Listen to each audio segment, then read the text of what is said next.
The best evidence UFO case of all time occurred on the 17th of July, 1957, when a United States Air Force spy plane had a close encounter with an unidentified flying object.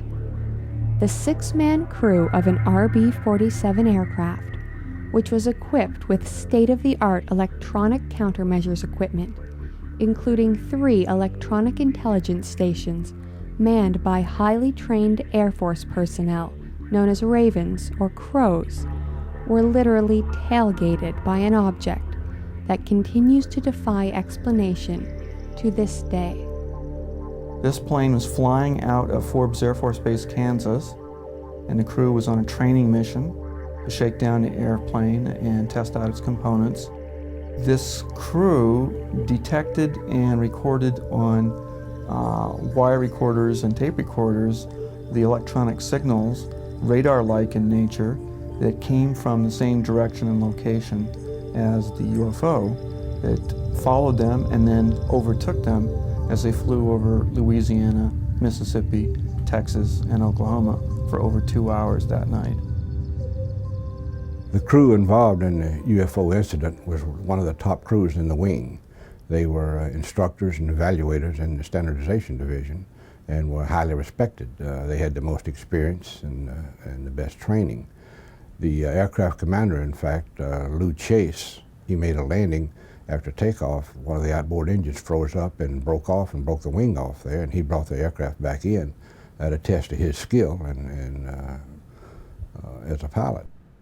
In the back end, the 3 Crows back there were the most experienced, and they trained all of the new Crows coming into the wing.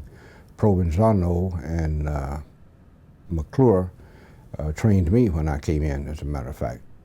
Eventually, these guys were not on the same crew because they had so much experience and knowledge that they were put on separate crews and became 3 instructors and evaluators within the wing. As the RB-47 moved over Texas, a brightly lighted object appeared and began to follow the aircraft. Major Chase contacted Radar Station Utah at Duncanville, Texas, which confirmed that their radar had also detected the UFO. You have a very experienced crew of a very sophisticated airplane having something very strange happen. They see it, they pick it up on their electronics, the whole crew is involved, ground radar is involved, it lasted for a long time. What more can you ask for? The UFO continued to play tag with the RB-47, which had left its scheduled flight path to pursue the object, until the aircraft began to run low on fuel and turned to head home. The UFO followed the aircraft until the signal finally faded as the crew approached Oklahoma City. In his report on the incident, the Director of Intelligence of the 55th Strategic Reconnaissance Wing stated that he had, quote, "No doubt the electronic signals coincided exactly with visual observations by aircraft commander numerous times, thus indicating positively the object being the signal source." End quote. The Air Force, via Project Blue Book, without any real investigation, concluded that the sightings in northern Texas were an ordinary jetliner. In doing so, they failed to explain the ongoing nature of the incident over several states, the appearance and disappearance of the object, both visually and on radar and electronic countermeasures equipment, and how exactly the Utah radar station failed to distinguish between an airliner that was 600 miles away from the RB-47 and a UFO. Researcher Brad Sparks explains why the RB-47 case is the best ever, contrary to what the United States Air Force said. Why is it so important?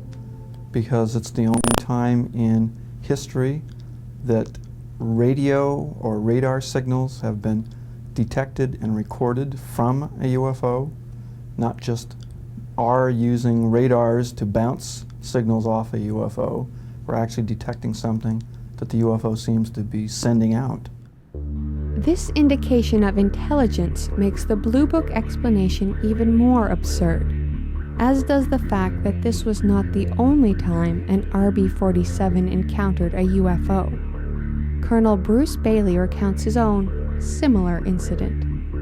We were flying a Common Cause mission. This was during the Cuban Missile Crisis, where we flew a mission every day to go down and take a good close look at Cuba and to identify any site that should fire on the U-2 or any other U.S. vessel or aircraft.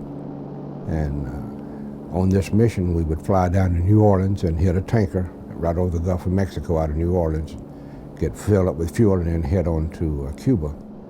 Well, on this mission, shortly after completing our air refueling, we had some aircraft or something come up, bright light, and intercept us, and ground control was tracking it. They could copy it too.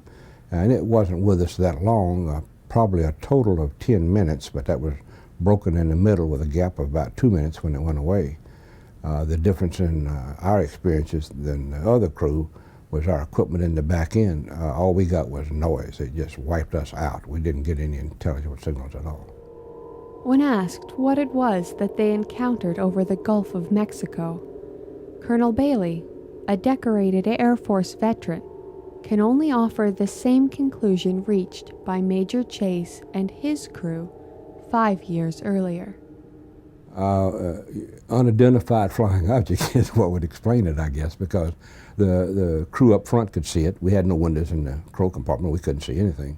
But they could see it, and what they saw jived with what ground control was reporting, and the navigator could also track it on his radar. And it all tied together. There was something there, and it had a capability far greater than anything we could do. In the incident that you're talking about, as well as the incident with my crew, the follow-on was pretty much the same. You had a very thorough debriefing, and in that debriefing you were assured that you didn't see anything, you didn't hear anything, you didn't do anything, and that you would not say anything about it. I've heard of other crews and such running into similar treatment after they reported a UFO, and it got to the point that sometimes you would see something that would actually be a UFO, meaning it's unidentified, but you wouldn't say anything about it, because if you started harping or talking about a UFO incident, that was a good way to end a military career. Apparently, as far as the United States Air Force was concerned, when its top crews, who were charged with protecting the security of the nation in the midst of the Cold War, and who often came face to face with the enemy, saw something like this, they were really just mistaking it for a civilian airliner. If that was true, any sensible Air Force should have grounded those crews immediately. But instead, they kept on flying, so long as they stayed quiet about what they really saw in the skies above us.